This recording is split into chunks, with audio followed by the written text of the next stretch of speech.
의혹을 제기한 한겨레 신문.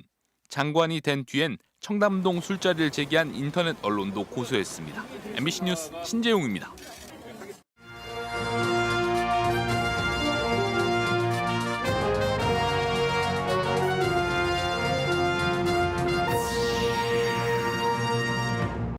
원희룡 국토부 장관이 충청권 시도지사들을 만나 광역철도 조속 추진 등 충청권 동반 발전을 약속했습니다. 이 자리에서 세종시는 충북이 반대하는 세종역 신설론을 또 꺼냈습니다.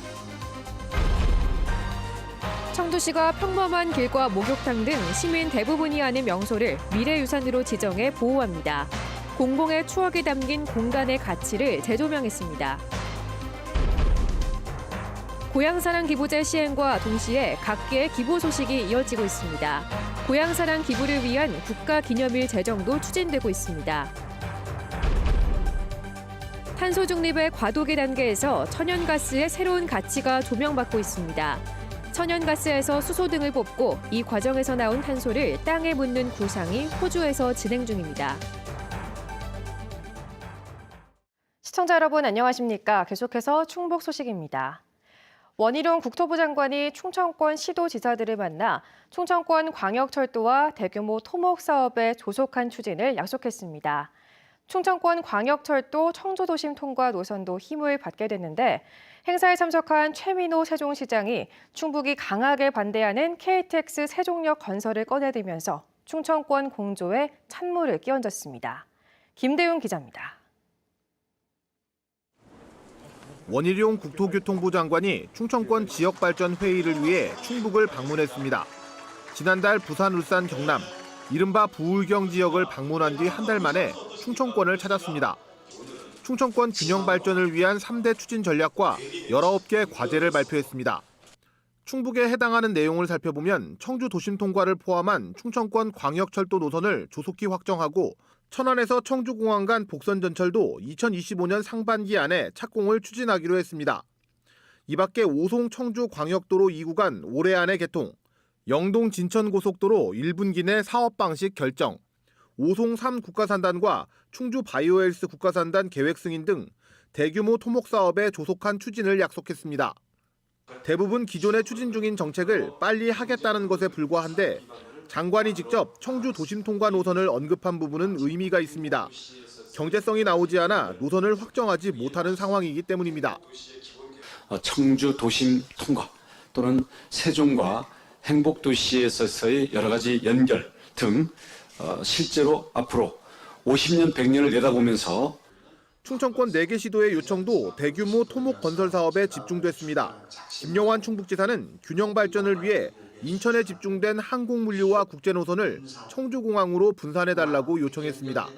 이를 위해 활주로 확장과 교통망 구축을 강조했습니다.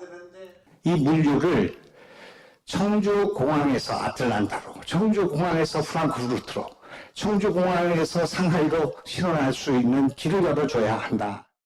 김태흠 충남지사는 대통령 공약 사업이 아직 추진 일정조차 나오지 않고 있다고 불만을 터뜨렸습니다.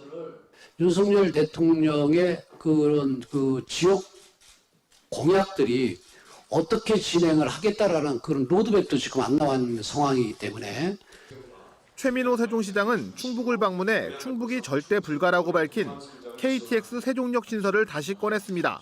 충청권 공조에 찬물을 끼얹은 셈입니다. 대통령 집무실도 없고 세계 대학 경기도 유치하게 된 만큼 KTX 세종역 역사 신설도 근본적으로 검토를 해야 될 시점입니다. 충청권이 공동 유치한 세계대학 경기대회를 두고도 대규모 경기시설을 유치하기 위한 4개 시도의 경쟁이 치열할 것으로 보입니다. MBC 뉴스 김대웅입니다. 새해부터 시행된 고향사랑 기부제에 유명인을 비롯한 출향민들의 동참이 잇따르고 있습니다. 새 공제 혜택의 답례품까지 일석삼조의 혜택을 누릴 수 있는데요. 정부도 기부 촉진을 위해 고향사랑의 날을 국가기념일로 지정할 예정입니다. 정재용 기자입니다. 한 사람이 연간 500만 원까지 할 수 있는 고향사랑 기부제. 한도를 꽉 채운 충청북도 1호 고액 기부자는 예능 PD로 이름을 알린 나영석 PD입니다. 청주에서 태어나 학창 시절을 보낸 대표적 출향민입니다.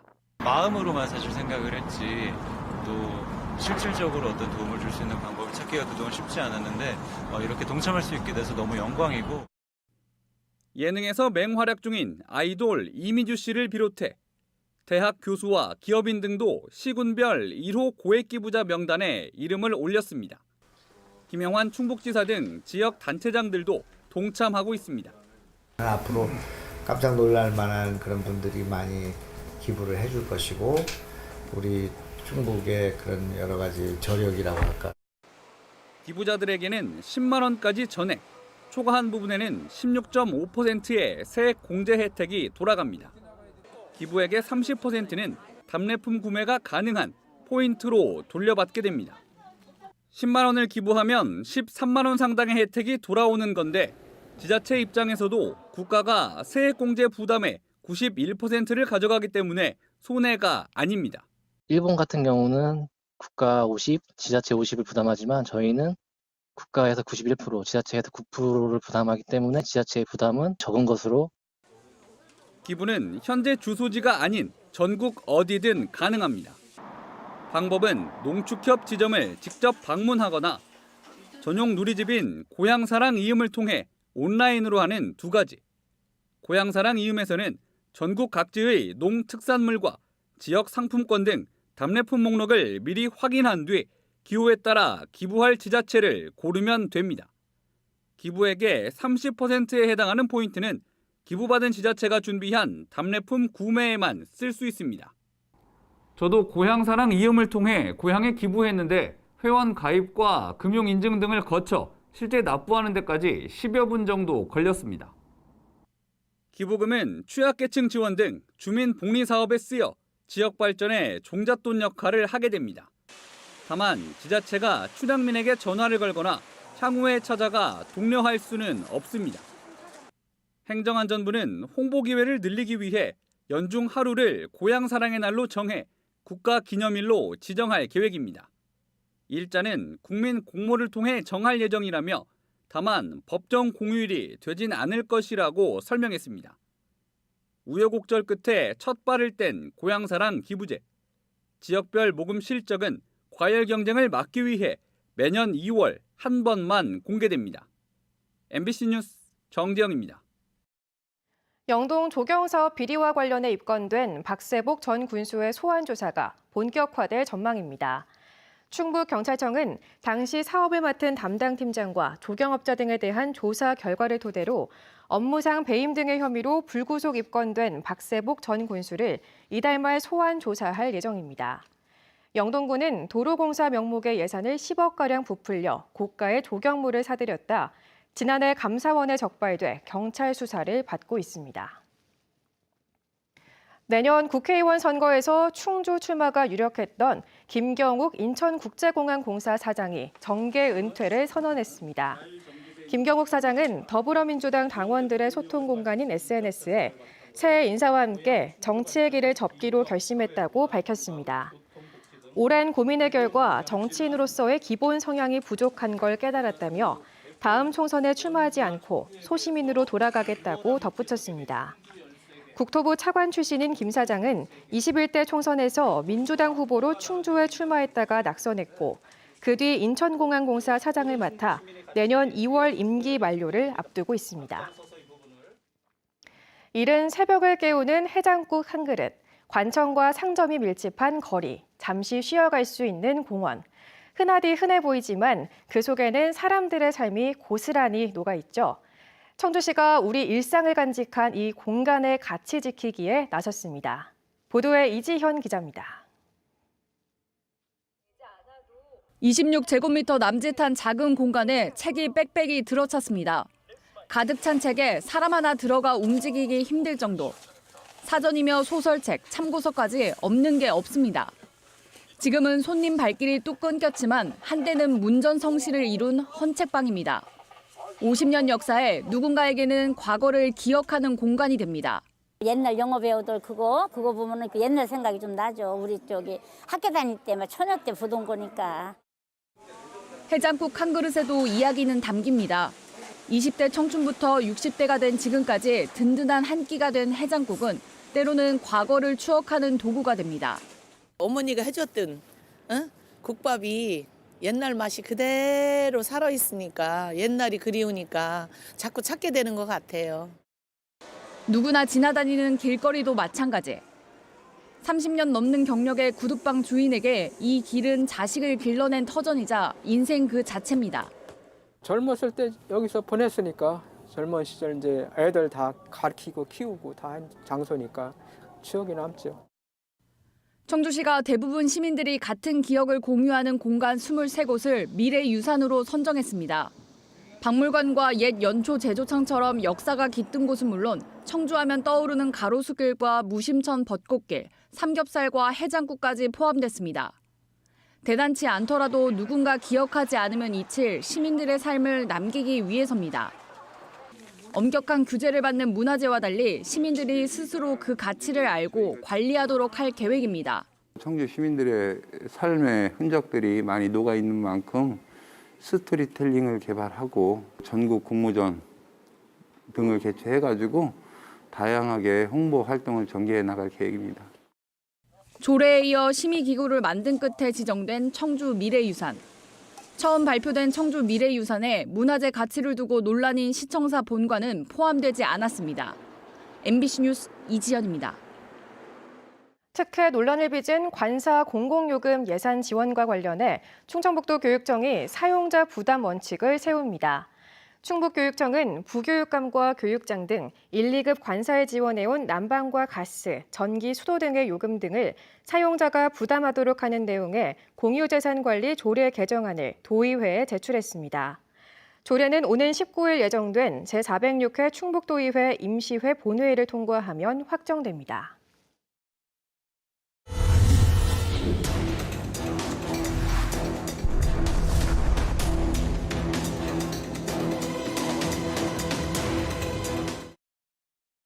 탄소 중립에 한 발 더 가까이 가기 위한 신년 기획 1.5도 생존의 기로 시간입니다. 천연가스 강국인 호주는 미래 에너지의 한 축으로 화석연료인 천연가스의 가치를 재발견했습니다. 지금처럼 그냥 연소시키는 것이 아니라 여기서 수소와 암모니아를 뽑아내겠다는 건데 이 과정에서 나온 탄소도 땅에 묻는다고 합니다. 비전과 우려가 공존합니다. 조미애 기자입니다. 천연가스 강국인 호주에서 액화플랜트가 집중된 노던 준주 다윈항입니다. 전 세계 LNG 거점항으로 더 키우기 위해 정부가 15억 달러를 투자해 프로젝트를 추진하고 있습니다. 온실가스가 전혀 없는 태양광이나 풍력 등 그린에너지로 넘어가는 과도기 단계에서 석탄에 비해 온실가스 배출이 40% 정도 적은 천연가스가 차세대 에너지의 한 축이 될 거란 믿음 때문입니다. So it's called the Beetaloo Subbasin. And at the moment, we understand there is 500 trillion cubic feet of gas in one layer of shale, and there are 3 layers of shale. 지금처럼 그대로 연소시키는 용도가 아니라 수소와 암모니아를 뽑아내기 위한 수요를 고려한 겁니다. 이 과정에서 나오는 이산화탄소도 포집해 땅속 깊이 묻는 기반도 제공할 예정입니다. 인근에는 탄소를 560년간 저장할 수 있는 6기가톤 규모의 저장소도 있습니다. 이르면 2025년 산업단지 기반시설 공사에 들어갈 예정입니다. 세계 유수의 에너지 기업인 우드사이드도 천연가스를 기반으로 하는 대규모 수소 생산을 추진하고 있습니다. 에너지 전환을 하려는 고객사들의 저렴한 신에너지원 수요가 컸기 때문입니다. 이 과정에서도 이산화탄소 포집 저장 기술은 필수적입니다. 업체는 탄소 상쇄 활동으로 1억 호주 달러 규모로 나무를 심어왔다고도 밝혔습니다. 화력에너지나 광물을 생산할 때 필연적으로 발생하는 탄소를 포집하고 저장하는 CCS 기술은 해외에서 실제 사용이 되기도 하고 우리나라도 관련 기술 개발에 박차를 가하고 있습니다. CCS has a role not just for hydrogen but for other projects. LNG projects as well are actively looking at CCS. There is a role for that. And even the International Energy Agency says the world will not get to zero without CCS. 그렇다 보니 석탄보다 온실가스 배출이 적기는 하지만 여전히 화석연료인 천연가스의 생산을 늘리는 데 대해 환경단체들의 비판이 이어지는 것도 사실입니다. 반면 태양광과 풍력 같은 재생에너지를 당장 대량 생산하기 어려운 상황에서 과도기적 대안을 준비할 필요가 있다는 반론도 팽배합니다. 석탄 사용 비중이 높고 재생에너지 생산 여건이 좋지 않은 우리나라도 천연가스 딜레마는 예외가 아닙니다. 다음 주는 탄소 중립을 이루기 위한 국내 사례와 과제를 짚어봅니다. MBC 뉴스 조미입니다. 충청북도가 이른바 ESG 경영에 나선 중소기업들의 부담을 줄여주기 위해 올해부터 탄소 저감 시설 지원 자금 30억 원을 마련했습니다. 오염물질 저감 장치나 저탄소 에너지 효율화 설비 등에 투자하는 도내 기업을 대상으로 충청북도가 시중은행을 통해 연 3% 고정금리로 최대 5억 원까지 빌려주는 방식입니다. 자금은 5년 동안 빌려 쓸 수 있으며 최초 2년은 이자만 내고 이후 3년간 원리금을 나눠 갚으면 됩니다. 충청북도는 이를 포함한 중소기업 육성자금 3,950억 원을 기업에 빌려주고 저금리 혜택을 주거나 일부 이자를 대신 갚아주는 방식으로 지원에 나섭니다. 프로야구 선수 출신인 양상문 여자야구 국가대표팀 감독이 21번째 충청북도 특별보좌관에 위촉됩니다. 김영환 지사는 2027 여름 세계대학경기대회 유치 등 충북이 체육 중심지로 서기 위해 체육계 인사를 위촉하게 됐다고 설명했습니다. 민선 8기 도정 정책자문을 맡은 특별보좌관과 특별명예고문, 특별고문은 양 감독까지 모두 36명입니다. 보은의 한 축산농민이 군의회에 제정을 요구한 축사 허가 제한 완화 조례안이 청구 요건을 갖춰 검증 절차가 진행 중입니다. 보은군 의회는 조례안을 낸 해당 농민이 최근 681명의 서명이 담긴 명부를 제출해 청구권자 총수의 50분의 1 이상인 청구 요건을 충족했다고 밝혔습니다. 이에 따라 오는 16일까지 조례안에 대한 주민 이의 신청을 받는 한편 청구인 명부의 진위 여부를 확인하고 있습니다. 충북 최초로 주민조례 발안법에 따라 청구된 해당 조례안은 도로로부터 30m 이상 떨어지도록 한 축산업 허가 요건을 조례로 15m까지 줄여달라는 내용입니다. 충북 혁신도시의 생활환경 개선을 위해 송전선로 지중화 사업이 추진됩니다. 음성군은 오는 2026년까지 287억 원을 들여 혁신도시 일대 송전탑 8개를 철거하고 고압 송전선로 2.76km 구간을 지중화할 계획이라고 밝혔습니다. 이를 위해 연내 중앙투자심사를 의뢰하고 한국전력과 협약을 체결해 사업 설계가 끝나는 대로 공사에 들어갈 방침입니다. 2023 영동 곶감축제가 내일부터 4일 동안 영동체육관 일원에서 열립니다. 코로나19 이후 3년 만에 대면 행사로 진행되는 이번 축제에는 34군데 지역 곶감 농가와 20여 곳의 특산물 생산 농가가 참여합니다. 충북 소식 마칩니다. 시청해주신 여러분 고맙습니다.